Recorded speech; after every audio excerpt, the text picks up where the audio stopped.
अस्सलाम वालेकुम। मेरा नाम डॉक्टर शफीक चीमा है। मैं diplomat American board of internal medicine और नेफ्रोलॉजी हूँ। आज हम जो एल्ब्यूमिन यूरिया की सीरीज़ हमने शुरू की थी उसकी वीडियो नंबर 3 है। मजीद वीडियोस और अपडेट्स के लिए हमारा यूट्यूब चैनल सब्सक्राइब, लाइक और शेयर करें।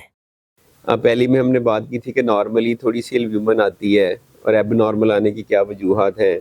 दूसरी वीडियो में हमने बात की थी कि एल्ब्यूमिन जब बढ़ती है तो मॉडरेटली इंक्रीज और सीवियरली इंक्रीज एल्ब्यूमिन यूरिया क्या होता है।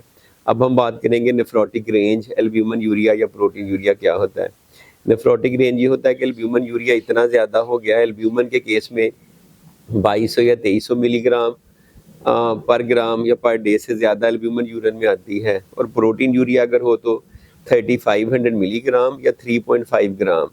अगर इससे भी ज़्यादा प्रोटीन यूरिन में आए, जो कि नॉर्मली प्रोटीन के केस में 150 मिलीग्राम से नीचे होनी चाहिए और एल्ब्यूमिन के केस में 30 मिलीग्राम से नीचे होनी चाहिए, तो इतनी ज़्यादा प्रोटीन आए तो इसको हम नेफ्रोटिक रेंज प्रोटीन यूरिया कहते हैं।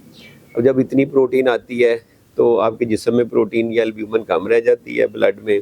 नॉर्मली ब्लड में एल्ब्यूमिन 4 तक होती है, इसमें 3.5, 3, 2, कुछ केसेस में 1 या 1 से भी नीचे एल्ब्यूमिन चली जाती है। दूसरा उसका इफेक्ट ये होता है कि जिगर को मैसेज आता है कि आप और प्रोटीन बनाएं क्योंकि जिस्म में कम है। जिगर उसको बनाता है, लेकिन साथ वो लाइपोप्रोटीन भी बना देता है। वो लाइपोप्रोटीन कोलेस्ट्रॉल बढ़ा देती हैं, तो साथ कोलेस्ट्रॉल बढ़ जाता है। तीसरा, जब ये प्रोटीन यूरिन में इतनी ज़्यादा लीक होती है तो उसके केस में जब जिस्म में कम रह जाती है तो आपका जो फ्लूइड है वो इंटरस्टिशियल स्पेस में आ जाता है, कैपिलरी से बाहर आ जाता है, जिसकी वजह से स्वेलिंग, एडीमा, वर्म या सोज बढ़ जाती है। आइज़ के इर्द गिर्द भी, एंकल्स पे, टांगों पे, ऊपर तक आ जाती है, पेट तक आ सकती है। तो ये सारा जो सिंड्रोम है जिसमें 4 चीज़ें होती हैं कि जिसमें एल्ब्यूमिन कम, कोलेस्ट्रॉल ज़्यादा, एडीमा और प्रोटीन 3.5 ग्राम से या एल्ब्यूमिन 2.3 ग्राम से ज़्यादा, इस सारे को नेफ्रोटिक सिंड्रोम कहते हैं। इसके बहुत ज़्यादा मसले मसाइल हैं। इसकी वजह से आपको थकावट हो सकती है, सोच ज़्यादा पड़ सकती है, सांस का मसला हो सकता है, ब्लड प्रेशर ऊपर जा सकता है। कुछ केसेस में इसकी वजह से, चूँकि जब प्रोटीन ज़्यादा निकलती है तो कुछ ऐसी चीज़ें भी निकलती हैं जो क्लॉटिंग को रोकती हैं, तो आपके जिस्म में क्लॉटिंग हो सकती है, डीवीटी हो सकता है, फेफड़ों में क्लॉट्स जा सकते हैं और मसले हो सकते हैं। किडनी को डैमेज, असल चीज़ तो ये है कि प्रोटीन की हमने बात की थी कि जितनी ज़्यादा प्रोटीन या एल्ब्यूमिन है वो किडनी के ज़्यादा डैमेज को इंडिकेट करती है। तो इसका मतलब है कि किडनी को ज़्यादा डैमेज हो रहा है और आगे और भी होगा। तो इसमें हमारा टारगेट ये होना चाहिए कि सबसे पहले तो हम इसको ठीक करें। ठीक करने के लिए हमें उसकी वजह पता होनी चाहिए।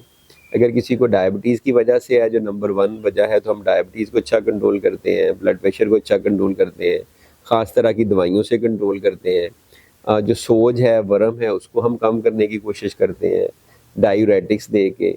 इसी तरह से कुछ नई मेडिसिन आई हैं जो शुगर को भी कंट्रोल करती हैं, एडीमा को भी कम करती हैं, और साथ ही साथ वो आपके जो प्रोटीन की मिकदार को भी यूरिन में कम करती है। तो इसमें हमारा मेन एम तो ये होता है कि जिस तरह से भी हम करें, हम प्रोटीन यूरिया, जो प्रोटीन का लीकेज है, एल्ब्यूमिन का लीकेज है यूरिन में, उसको कम से कम करें। अगर नेफ्रोटिक रेंज से हम सब नेफ्रोटिक रेंज में ले आए तो बड़ी सक्सेस होती है।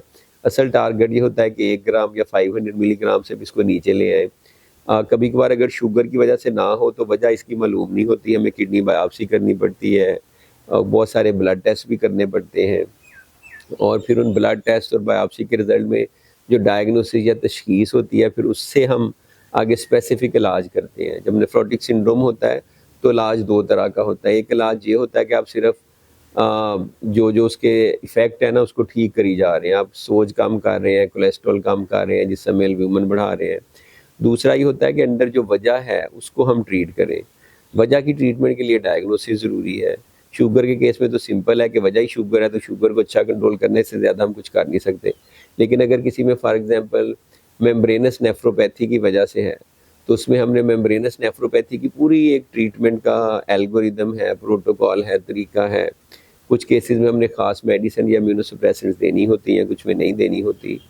तो काफ़ी ज़्यादा कॉम्प्लिकेटेड हो जाता है। कभी कभार ऐसे होता है कि हम सारी कोशिशों के बावजूद हम नहीं कंट्रोल कर सकते। कुछ बच्चों में स्पेशली कुछ ऐसी वजूहात होती हैं कि जिसमें उसकी जेनेटिक प्रीडिस्पोजिशन होती है, जीन्स के अंदर मसला होता है, उसमें दवाइयाँ काम नहीं करती। तो कुछ पागलों की तरह डॉक्टर दवाइयाँ दिए जाते हैं, जबकि अंदर जेनेटिक FSGS है फॉर एग्जांपल, तो उस केस में अगर 4, 6, 8 हफ्तों में रिस्पॉन्स नहीं आया तो आइडियली जेनेटिक टेस्टिंग होनी चाहिए और उसके मुताबिक उसका ट्रीटमेंट होना चाहिए। एक और लोग कहते हैं जी आप सारा कुछ बोली जाते हैं और हम सेटिस्फाइड नहीं हैं, आपने इसका इलाज तो बताया नहीं है। उसकी वजह ये कि मैं इलाज बताना भी नहीं चाह रहा, ये वीडियोज़ इलाज के लिए नहीं है, ये आपका इलाज करने के लिए नहीं है, ये अवेयरनेस के लिए है।